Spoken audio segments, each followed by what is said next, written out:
Stephen X.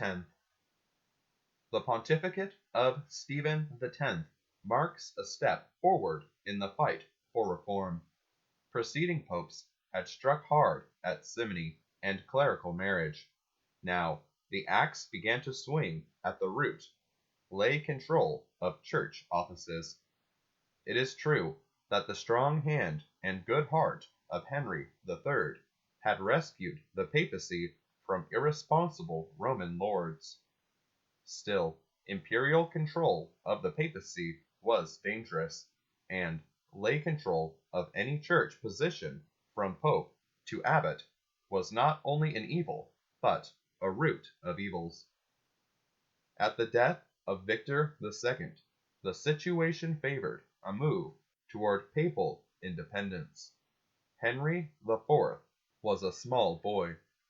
His mother, the Empress Regent Agnes, was not likely to raise too great a stir if a pope were elected without waiting for her approval. Then, too, the Romans acted shrewdly. They elected Cardinal Frederick, abbot of Monte Cassino, the brother of Godfrey, Duke of Lower Lorraine and Tuscany. If anyone could make an independent election stick, it would be a clergyman with such very powerful connections. The Romans' choice was good in many ways. Frederick was the son of Gozlon, Duke of Lower Lorraine. After studies at St. Lambert's in Liège, Frederick became a canon and then archdeacon of that church. St. Leo IX made him chancellor and librarian of the Apostolic See. He became an important aid to the great reforming pope. St. Leo sent him to Constantinople on a mission which ended so sadly in the Eastern Schism. On his return, Frederick was attacked by a robber baron and stripped of all the treasures given to him by Emperor Constantine. Then, learning that Emperor Henry III was angry with him, Frederick retired to Monte Cassino and became a monk.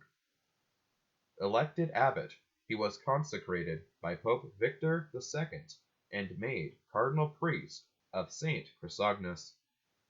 Frederick was consecrated pope as Stephen X, because his election took place on August 2nd, 1057, Pope St. Stephen's feast day. Stephen gathered around him the great reformers of the age. He forced the fiery monk of Fonte Avellano, St. Peter Damian, to become cardinal bishop of Ostia.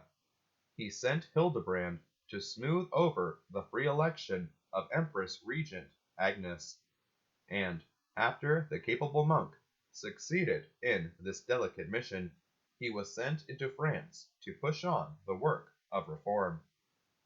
The condition of the clergy in Milan was so bad that the city might be considered a capital of the anti-reform party. The Milanese people, however, rose against their unworthy pastors, and, though given the contemptuous name of patari, i.e., ragamuffins, they made matters hot for the abuse-ridden clergy. While Pope Stephen moderated the violence of these 11th century vigilantes, he approved of their association. For some reason, possibly to wage war on the troublesome South Italian Normans, Stephen asked the monks of Monte Cassino to lend him all their gold and silver. But when he saw that the monks were less than delighted with the proposal, the good pope relented and let them bring their treasures back. Like his German predecessors, Stephen was soon sick. He died on a trip to Tuscany on March 29, 1058. To the Romans, he left a legacy of good advice, not to elect a successor until the return of Hildebrand. Stephen X, 152nd Pope. Christ our King, thy kingdom come.